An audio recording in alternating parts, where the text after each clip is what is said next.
Hello everyone, I hope you see me well. I'm coming back with my part 2 video of the reality of traveling with a toddler. As the first one, I gave a few tips like the must-haves during a trip, a flight, a bus ride, a car ride with a toddler, and as good as possible without screens. So I remember that I really wanted to mention also one very important thing from my last trip to Barcelona that I realized that was so necessary that I forgot to have with me on the flight, and I decided to mention that in this new video. And also there are a few new experiences that I had just now a few days ago that I wanted to also mention. So someone, because the the thing I want to mention is about some inflatable bed for the airplane for a little kid, for toddlers, and I had the opportunity to try it out for the first time, and it was a big success. So I wanted to give an update on that. I never spoke about that in my YouTube videos, but I posted once in my stories stuff I would recommend for traveling with toddlers. So, just the equipment that last time, or toys, as you would say. Let me just, throw this away. I'm around trees in the village with all my plums. So you just walk around here. I can turn around later the camera so you can see, and you just pick those up from the tree, and you can enjoy them. But let me not chew this now. So I showed a few things that I was bringing on the flight to entertain my daughter, and I'll show you some additional stuff before I come to my experience with some other things. So here's like, that looks like a little screen, but that it's like an electronic thing that you can turn on and off. And for example, let me see if it's on. I just want to show you. And you can draw with your kid. It's also for my daughter is almost 2.5 and she loves it. So you can draw different things, and then with a click you can erase it.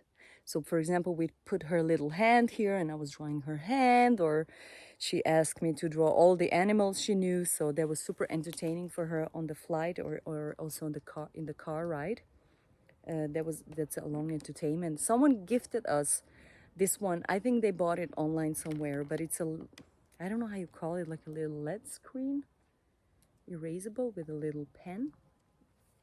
Last time I mentioned like to buy stickers, because my daughter, I buy her stickers and she's entertained for the longest time. So this time I bought like this coloring book. Is not for a 2-year-old, but I bought it just to look at different pictures. But I bought this kind of stickers, and it's like a long sticker sheet. So she took all the stickers, then put it here, sticker, put it here, sticker, put it here.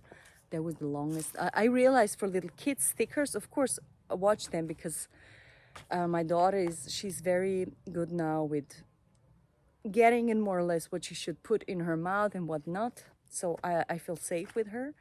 But if your child needs a long entertainment and you can just sit next to them and chill, you buy them those stickers.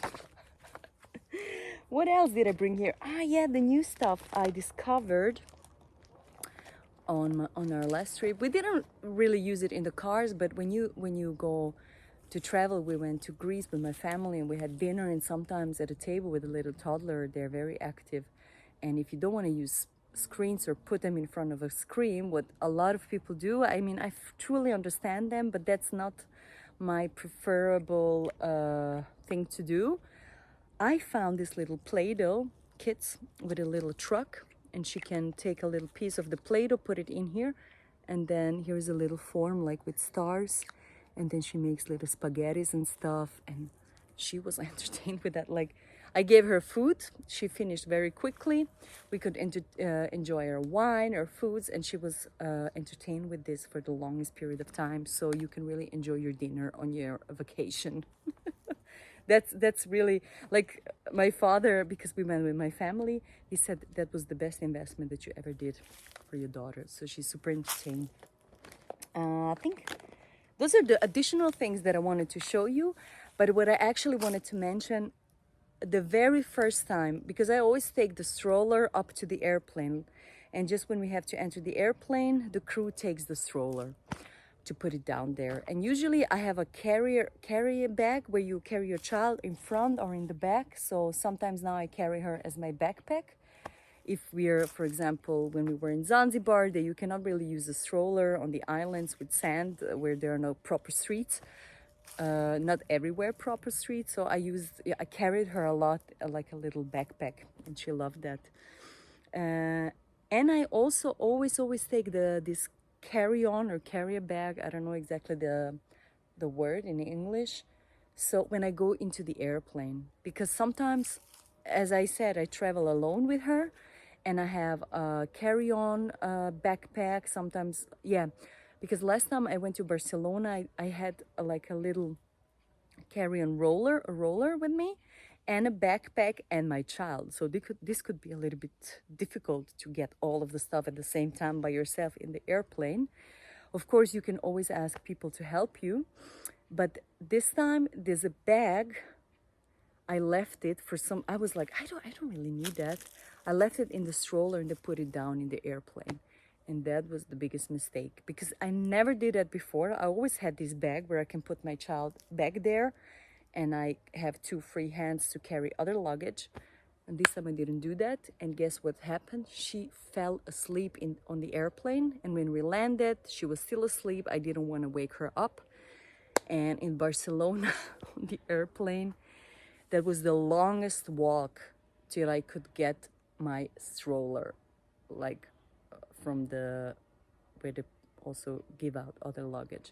So I had a little roller to pull. I had a huge backpack, which is super heavy, and my child on my arm like this here, and she's over 12 kilos.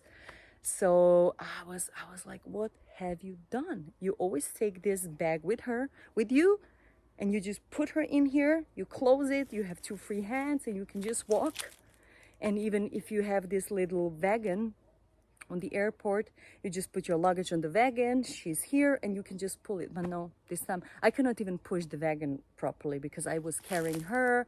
The backpack was on the wagon, the other little roller was there, and I was like struggling. And I think I was walking for over 30 minutes on this airport till I get to my luggage. So that's a must-have, in my opinion.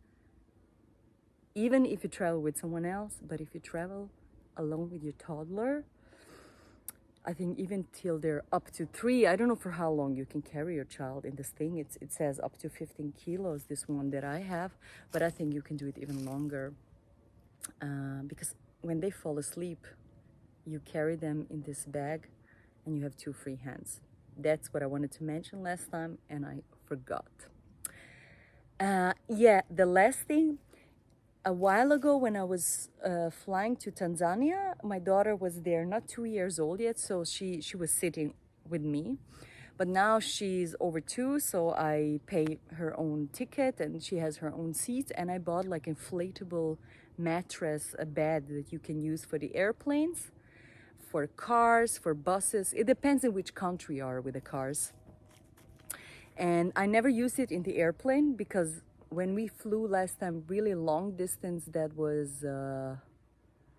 she didn't turn 2 yet. So I just had it in case I would fly later when she turned 2, so I could use it in the airplane. But at the end, I never used it.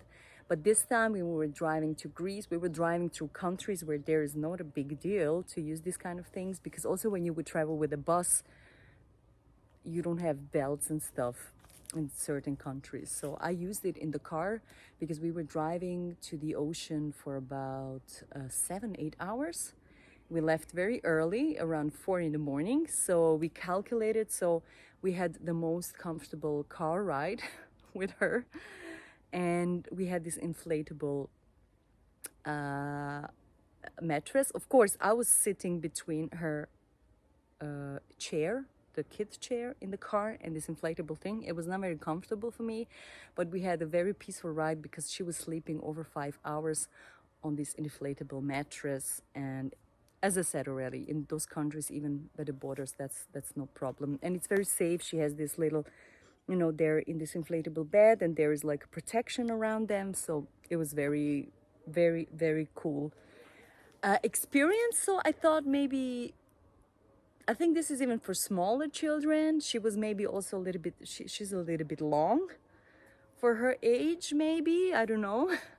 But it was going very well, and I was so happy we had this thing with us. And I think also when she's a little bit bigger, it will still go fine. She just has to bend her legs a little bit. So that's what I wanted to give a feedback around the product that I once shared that might be cool to have when you travel with a kid, especially long distance flights. Yeah, I finished this video like this. For the moment, I don't have any new tips and tricks. Maybe once, if I have, I will record another video, maybe a part 3, let's see. And until then, big kiss and hug, and see you soon. Bye bye. Yeah, I said that I will show you my surrounding. Let's see. Now it's soon sunset. This is all in my family's village. This is all plum trees, so you can just go here, pick one. I don't know if this one is not ready yet, but it's really beautiful. This is like a beautiful. I hope you see well everything. It's so nice here and peaceful and quiet. Okay, so for now I say goodbye and see you soon.